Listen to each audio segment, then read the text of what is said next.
Hi Shadia, how are you? See you.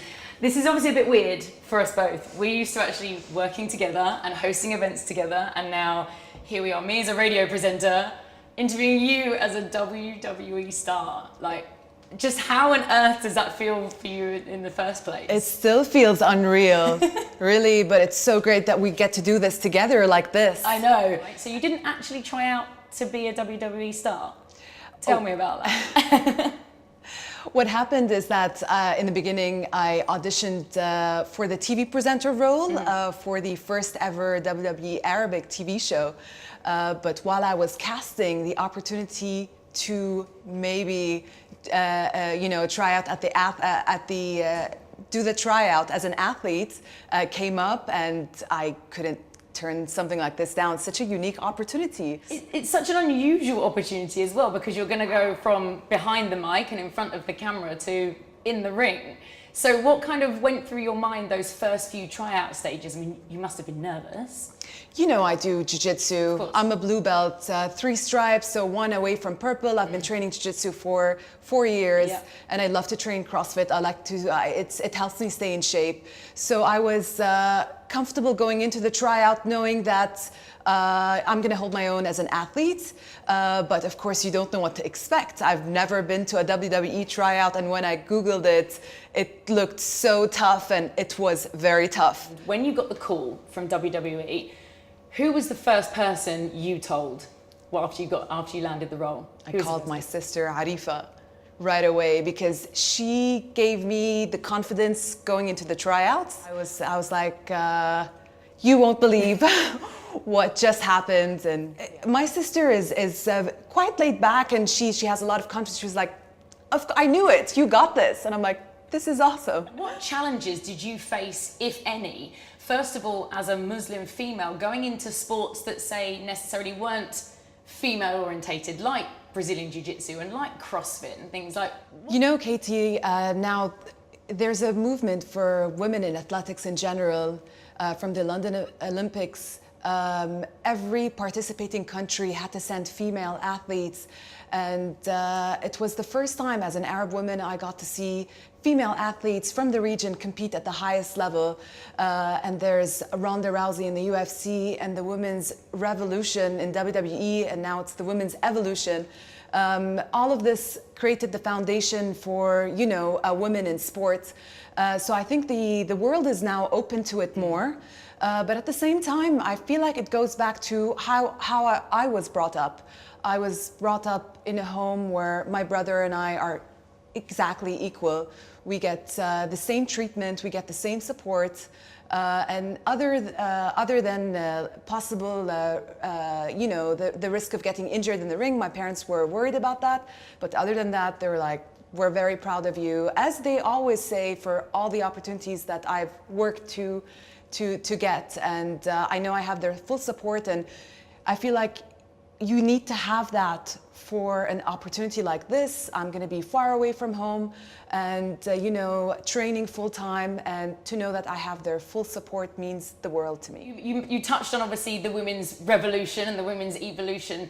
How are you personally going to try and use this as a platform for obviously women from the region, but not only in terms of fitness, because even now, you know, Sheikh Hamdan is giving us the fitness movement in the UAE, but also in terms of you know, this is beyond your wildest dreams. So how are you going to use that to elevate women? I feel like one day, if I know that I made a difference in one girl's life growing up in the Middle East, that would be it for me. Just letting girls know in the region that not just getting into sport, the sky is the limit. You could do anything you want, really, now more than ever. First Arab female to be signed to WWE. You have the first Indian female to be signed to WWE this week as well. So there are a lot of firsts, and this only, you know, opens the world up to the next generation. When you found out, I would think that anybody else, if I asked this question, I would say, how did you celebrate when you found out you were going to be a WWE star? Knowing you probably went straight to the gym and started training. This is it. Going through drills. But did you celebrate at all? What were your mini celebrations, if any? Honestly, I called up my coach, Carmen Bosmans, and I was like, Carmen, I made it into the WWE, you need to get me in the best shape possible. She designed a really cool strongman workout. We did rope climbs, we did burpees. I carried her around the gym. Are you going to be interpreting any of your kind of Middle Eastern culture into your WWE persona at all? I can't wait to include, I want to be me, but I grew up in the region and I'm from Jordan, so I can't wait to have elements of that. Do you know if you're going to be a goodie or a baddie yet? I don't know yet. My friends are like, there's no way you can be a bad guy. I'm like, just watch me. What happens now? So my life has been turned upside down, but I've been preparing mentally and physically for this opportunity because I know that it's going to be something that's going to be coming up. I'll be moving to Orlando, Florida to train at the world-class WWE Performance Center. You get to do this every day, full-time. I can't wait. So these are the things that I think that you must have thought about a lot, and again, whether you can tell us or not. What's your wrestling name? So I'm sure you're not allowed to tell me. Are you allowed to? It's top secret. Oh, I knew you weren't allowed to tell me. But, what went through your mind when you first got the contract? Were you like, was there anything that came to mind and you're thinking, oh, I could be this, or I could be this?